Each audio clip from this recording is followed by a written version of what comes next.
Department of telecommunication ने हर smartphone में संचार साथी ऐप का प्री इंस्टॉलेशन जरूरी कर दिया है। यानी कि जब आप मोबाइल खरीदने जाएंगे तो अब आपको बाय डिफॉल्ट संचार साथी ऐप आपके फोन में मिलेगा। जो फोन पहले से बाजार में है उन्हें अगले सॉफ्टवेयर अपडेट के साथ इस ऐप को इंस्टॉल करना होगा। कंपनियों को इसे लागू करने के लिए 90 दिनों का समय दिया गया है। 28 नवंबर को दूरभाषा विभाग की ओर से जारी इस निर्देश पर सियासत शुरू हो गई है। विपक्ष का आरोप है कि इस ऐप का इस्तेमाल लोगों की जासूसी के लिए किया जाएगा। विपक्ष के हंगामे के बीच मंगलवार को केंद्रीय संचार मंत्री ज्योतिरादित्य सिंधिया ने कहा कि इसका उद्देश्य उपभोक्ताओं की सुरक्षा सुनिश्चित करना है। जो इस ऐप को नहीं रखना चाहता वो अपने फोन से इसे अन्य ऐप्स की तरह ही अनइंस्टॉल कर सकता है। यानी कि ये कोई आपके ऊपर जबरदस्ती थोपा नहीं जा रहा है कि आप अपने फोन में इसको इंस्टॉल ही कर रहे हैं।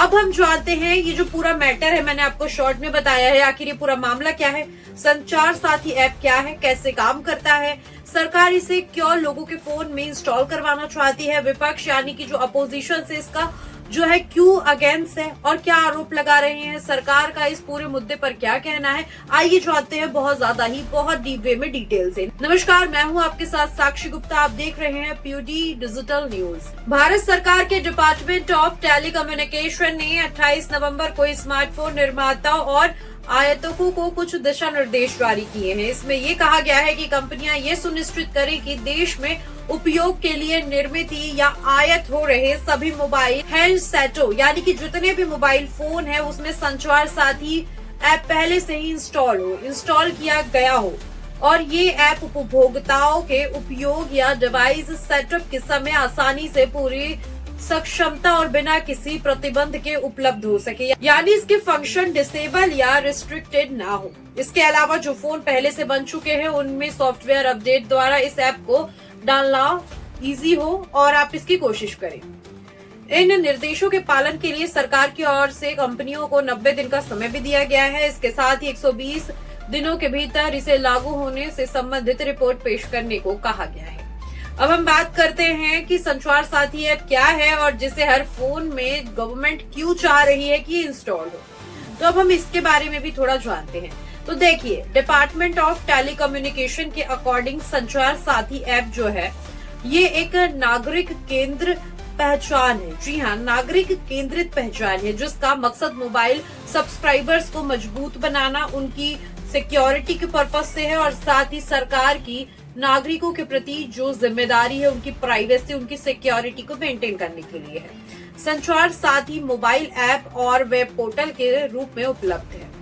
संचार साथी नागरिकों को यानी कि लोगों को सेवाएं देता है। इसके अलावा कीप योर सेल्फ अवेयर सुविधा एंड यूजर सिक्योरिटी, टेलीकॉम और इंफॉर्मेशन सिक्योरिटी से जुड़ी अलग अलग पहलुओं पर लेटेस्ट अपडेट और जागरूकता सामग्री दी। ये तो हुई दूरभाषा विभाग द्वारा दी गई जानकारी के अनुसार संचार साथी ऐप की पूरी इंफॉर्मेशन।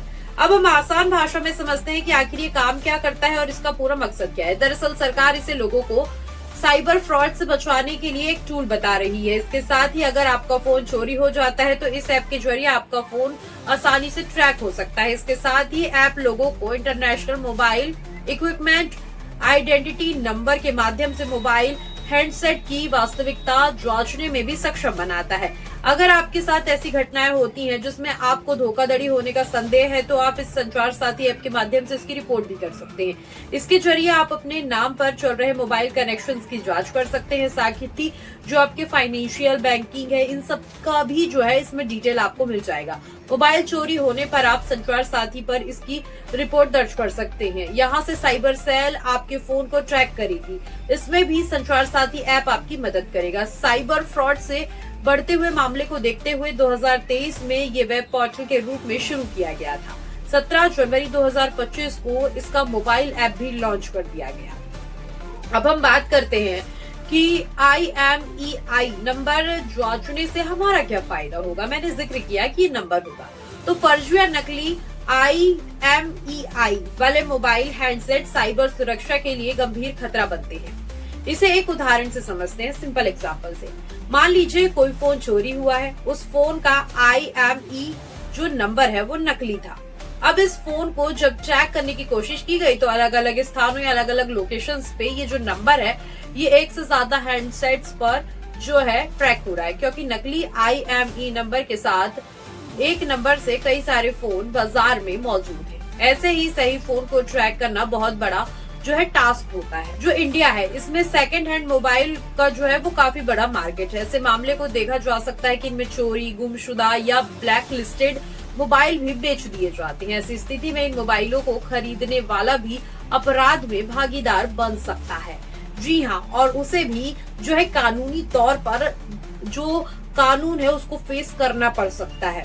साथ ही ब्लॉक या प्रतिबंधित सूची में डाले गए IMEI की जांच संचार साथी ऐप से की जा सकती है, और साथ ही ये वो नंबर है जो आपके फोन की पहचान करेगा। हर मोबाइल फोन का एक यूनिक IMEI नंबर होता है, यानी अगर जो फोन है आपका वो इनके चोरी हो जाता है या कुछ हो जाता है या चोरी करके कोई बेचने की कोशिश करता है तो उससे हम इजीली इसको फाइंड कर सकते हैं। अब हम बात करते हैं कि 2 साल पहले वेबसाइट आई थी और 1 साल से ऐप आया है, तो इससे लोगों को क्या फायदा होगा। तो 17 जनवरी 2025 को संचार साथी मोबाइल ऐप लॉन्च हुआ। अगस्त 2025 तक इसके 50 लाख से ज्यादा डाउनलोड लोग इसको कर चुके थे। सरकार के मुताबिक संचार साथी लाइव डैशबोर्ड से 37,28,000 से अधिक चोरी हुए मोबाइल उपकरण सफलतापूर्वक ब्लॉक किए गए हैं और 22,76,000 से अधिक उपकरणों का पता लगाया जा चुका है। सरकार का दावा है कि संचार साथी पोर्टल के जरिए अब तक 3 करोड़ से ज्यादा लोग धोखाधड़ी से बचे हैं और धोखाधड़ी मोबाइल कनेक्शन समाप्त किए गए हैं। 3,19,000 डिवाइस ब्लॉक कर दिए गए हैं। 16,97,000 व्हाट्सएप अकाउंट निष्कासित कर दिए गए हैं, यानी कि उनको बंद कर दिया है, और 20,000 से ज्यादा अधिक बल्क SMS भेजने वालों को ब्लॉक लिस्ट कर दिया गया है, जिससे दूरसंचार संबंधी धोखाधड़ी पर काफी हद तक अंकुश लगा है। अब ये जो ऐप है ये कैसे काम करता है, ये सारी चीजें तो मैंने आपको बता दी, लेकिन विपक्ष इसका विरोध क्यों कर रहा है, यानी कि ये पॉलिटिकल मुद्दा भी बन चुका है और इसके ऊपर कई सारी बहस हो रही है। तो संचार साथी को प्री इंस्टॉल करने के साथ सरकार ने ये भी जो है इंस्ट्रक्शंस दिए हैं कि इसे डिसेबल या डिलीट ना किया जा सके। इसी को लेकर विपक्ष सरकार पर लगातार घेर रही है। अब आपके मन में सवाल आ रहा होगा कि ज्योतिरादित्य सिंधिया ने कहा था, अभी मैंने बताया कि आप इसे डिलीट भी कर सकते हैं, लेकिन मैंने अभी क्या बोल दिया आपको कि इसको डिलीट भी ना किया जा सके। तो ये एक टर्म एंड कंडीशन है गवर्नमेंट की ओर से, जो कि संसद भवन में पेश किया गया है कि इसको इस तरीके से हम चाहते हैं कि ना इसको डिलीट किया जा सके न डिसेबल किया जा सके। मेन मुद्दा ये है, ये अभी लागू नहीं हुआ है, ये लागू होने वाला है। तो इसको लेके जो चीजें हैं वो विपक्ष इस पे जो है सरकार पर हंगामा बोल रहे हैं और साथ ही उन्हें काफी सारे तंज कस रहे हैं। तो मैं आपको और बताती हूँ कि क्या है रीजन विवाद का। कांग्रेस पार्टी ने इसे असंवैधानिक बताते हुए दूरसंचार विभाग से तत्काल प्रभाव से वापस लेने की मांग की है। कांग्रेस के महासचिव कैसी ने कहा है कि निजता का अधिकार जीवन और स्वतंत्रता के मौलिक अधिकारों का हिस्सा है। उन्होंने कहा कि ऐसा सरकारी ऐप जिसे यूजर अनइंस्टॉल भी नहीं कर सकता, लोगों की गतिविधियों पर निगरानी रखने वाला डिस्टोपियन टूल बन सकता है। उनका आरोप है कि ये कदम नागरिकों का जो है पर्सनल लॉ जो है पर्सनल राइट है उसको वो क्या कर रहा है, खराब कर रहा है। बातचीत और फैसलों पर नजर रखते हुए एक माध्यम बन रहा है कि मतलब वो निगरानी कर रहा है। उन्होंने कहा है कि ये आदेश नागरिकों के संवैधानिक अधिकारों पर हो रहे लगातार हमलों की नई कड़ी है, जिसे बर्दाश्त नहीं किया जाएगा। कांग्रेस ने इस आदेश को पूरी तरीके से खारिज करते हुए इसे तुरंत वापस लेने की मांग की है। वहीं शिवसेना यानी कि यूबीटी की राज्यसभा सांसद प्रियंका चतुर्वेदी ने कहा कि संचार साथी जो ऐप है संचार साथी, जी हाँ, ये मोबाइल एप्लीकेशन को हर मोबाइल फोन बनाने वाली कंपनी के लिए भारत सरकार का परमानेंट मोबाइल फीचर के तौर पर जरूरी बताना है। तो देखिए, मैं आपको इसका पूरा एक कंक्लूजन बता देती हूँ जिससे आपको इजिली वे में और समझ में आ जाए। तो देखिए, जो संचार साथी ऐप है गवर्नमेंट की ओर से कहा जा रही है साइबर फ्रॉड, सिक्योरिटी, मोबाइल चोरी होगा, इसके लिए ये इम्पोर्टेंट है। मैं भी इस बात से अग्री करती हूँ, लेकिन जो गवर्नमेंट आने वाले समय में ये करना चाहती है कि व्यक्ति इसको अनइंस्टॉल नहीं कर सकता, डिसेबल नहीं कर सकता, ये चीजें, तो कांग्रेस इसके अगेंस्ट है भाई कि ये प्राइवेसी पे हनन है। आप उनके ऊपर निगरानी रख रहे हो, आप उनका मोबाइल फोन के थ्रू उन्हें कंट्रोल कर रहे हो, उनकी जो डेली लाइफ की ट्रांजेक्शन से मतलब जो डेली बेसिस की एक्टिविटीज है आप उसे मॉनिटर कर रहे हो।